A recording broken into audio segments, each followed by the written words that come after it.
ASMR Masterpiece Theater.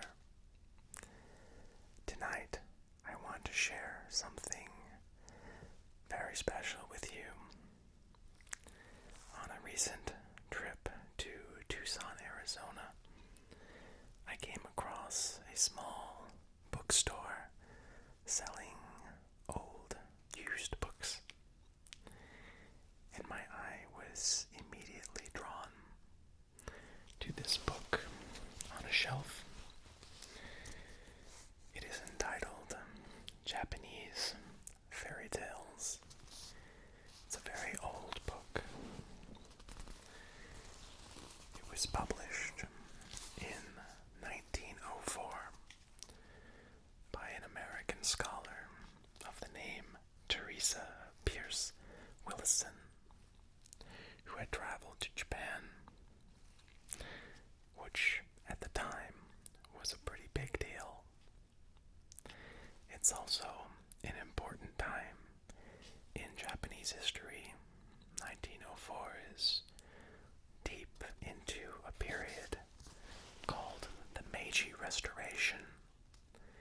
During that time, Japan was rapidly transforming from an agrarian and feudal society to a more modern industrial society.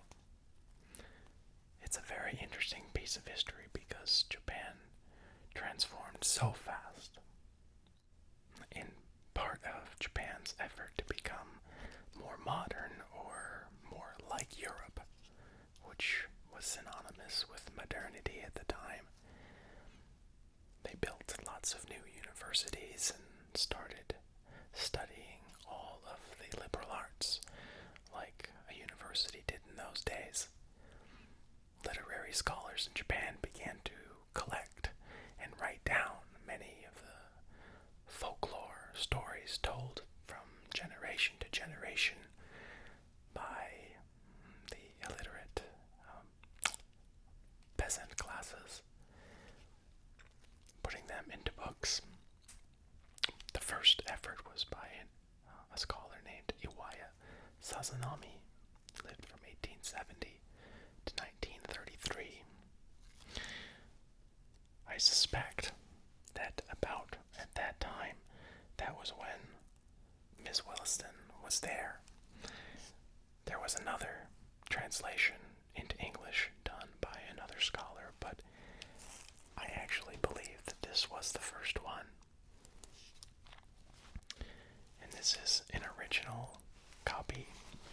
It's still bound like old books are, in sort of a linen cloth with a kind of coating over it. The title seems to be painted, the cover seems to be painted onto the linen. It's textured and has a very nice feel. But what I like the most about it is the smell. It really smells like an old library. Like that part of the library that has all the old and out-of-print books in it.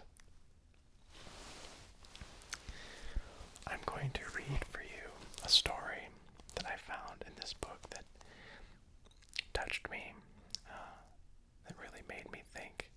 I think it's a special story, and I wanted to share it with you. So, let's begin. I have to be careful because the pages are so old.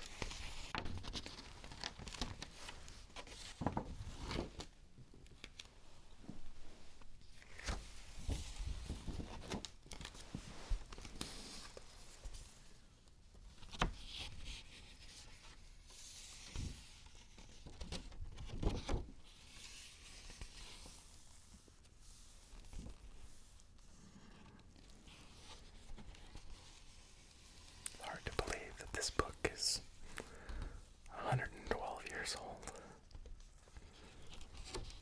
I wonder how many people have read this book in those years. There's lots of beautiful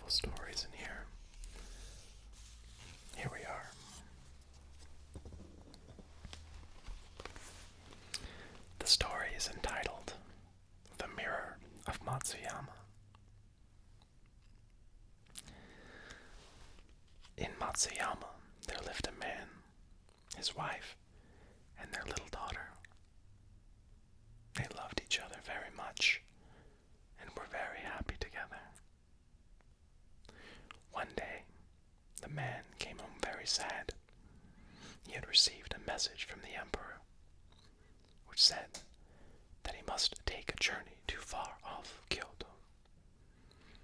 They had no horses, and in those days there were no railroads in Japan. The man knew that he must walk the whole distance. It was not the long walk that he minded. It was because it would take him many days from his home and from his wife and his daughter. Still, he must obey the emperor, so he made ready to start. His wife was very sorry that he must go, and yet a little proud, for no one else in their small village of Maruyama had ever taken so long a journey. She and the baby walked him down to a turn in the road. There they stood and watched him through tear-filled eyes as he followed the path up through the pines on the mountainside. At last, no larger than a speck, he disappeared behind the hills.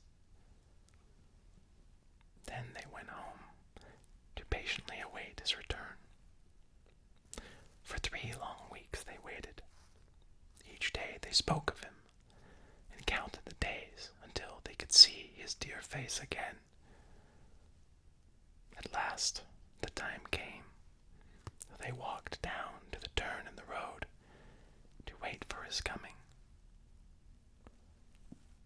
Up on the mountainside, someone was walking toward them. As he came nearer, they could see that it was the one for whom they waited. The good wife could scarcely believe that her husband was indeed safe home again. The baby girl laughed and clapped her hands to see the toys he brought her. There was a tiny image of Uzume, the laughter-loving goddess. Next came a little red monkey of cotton with a blue head. When she pressed the spring, he ran to the top of the rod. Oh, how wonderful was the third gift! It was a tombo, or a dragonfly. When she first looked at it, she saw only a piece of wood shaped like a T. The cross piece was painted with different bright colors, but the queer thing, when her father twirled it between his fingers, would rise in the air, dipping and hovering like a real dragonfly. Last, of course, there was a ningyo, or doll, with a sweet face, slanting eyes, and such wonderful hair. Her name was Uina-san. He told of the Feast of the Dead, which he had seen in Kyoto. He told of the beautiful lanterns, the lanterns of the dead, and the pine torches burning before each house. He told of the tiny boats made of barley straw and filled with food that are set floating away on the river, bearing 2 tiny lanterns to guide them to the land of the dead.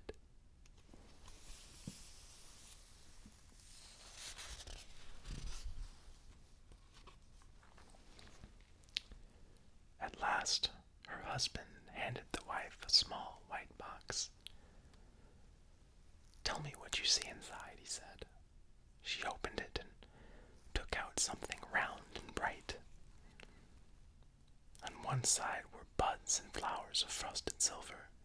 The other side at first looked as clear and bright as a pool of water. When she moved a little, she saw in it a most beautiful woman. "Oh, what a beautiful picture," she cried. "It is of a woman, and she seems to be smiling and talking just as I am.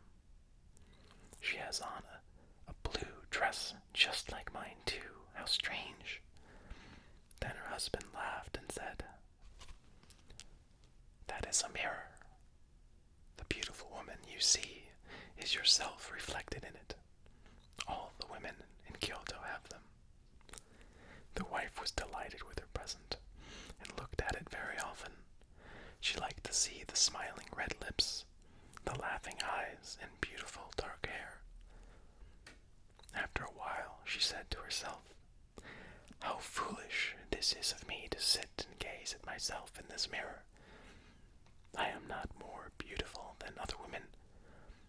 How much better for me to enjoy others' beauty and forget my own face. I shall only remember that it must always be happy and smiling, or it will make no one else happy.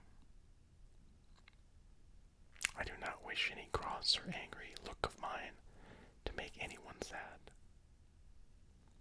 So she put the mirror carefully away in its box. Only twice in a year she looked at it. Then it was to see if her face was still such as would make others happy.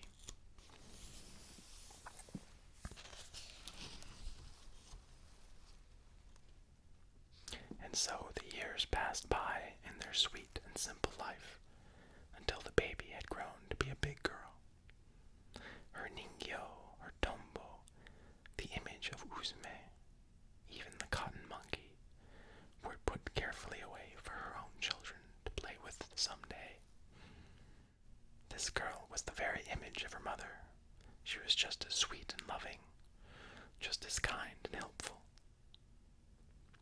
One day, her mother became very ill. Although the girl and her father did all they could, she just got worse and worse. At last, she knew that she must die. So she called her daughter to her and said, "My child, I know that I must soon leave you, but I wish to leave something with you in my place. Open this box and see what you find in it." The girl opened the box and looked for the first time in a mirror. "Oh, mother dear," she cried, "I see you here, not thin and pale as you are now, but happy and smiling as you have always been." Then her mother said, "When I am gone, will you look in this every morning and every night? If anything troubles you, tell me about it. Always try to do right, so that you will see only happiness here." Every morning when the sun rose and the birds began to twitter and sing, the girl rose and looked in her mirror. There she saw the bright, happy face that she remembered as her mother's. Every evening, when the shadows fell and the birds were asleep, she looked again. She told it all that had happened during the day. When it had been a happy day, the face smiled back at her. When she was sad,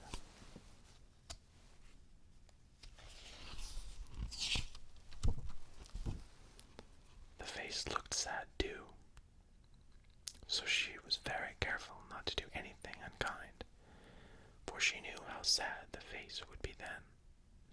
So each day she grew more kind and loving, and more like the mother whose face she saw each day and loved.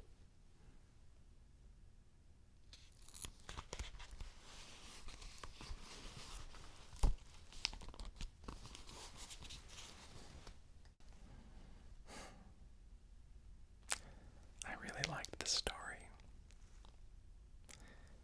That's the 4th time I've read it now. And I think every time I read it, I appreciate it no less than the time before.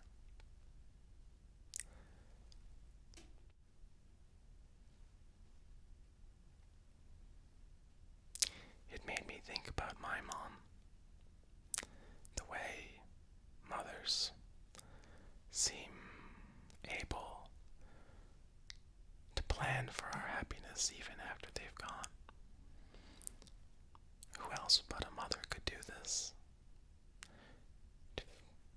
To think on death, to plan for it, is the most selfless expression that only a mother, I think, could really do. It's terrifying to contemplate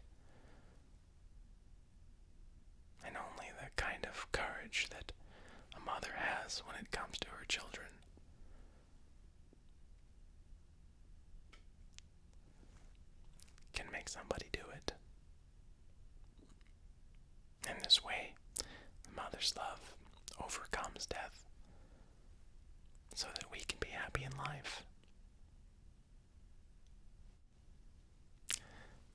Something else I really enjoyed in the story was the description of the daughter looking into the mirror. Even up to the end, I think she still thought it was a device for seeing her mother. And if that was the only mirror she had ever looked in, it even seems plausible. But when the daughter looked in the mirror and saw her mother, it showed that, in a way, our parents live on in us.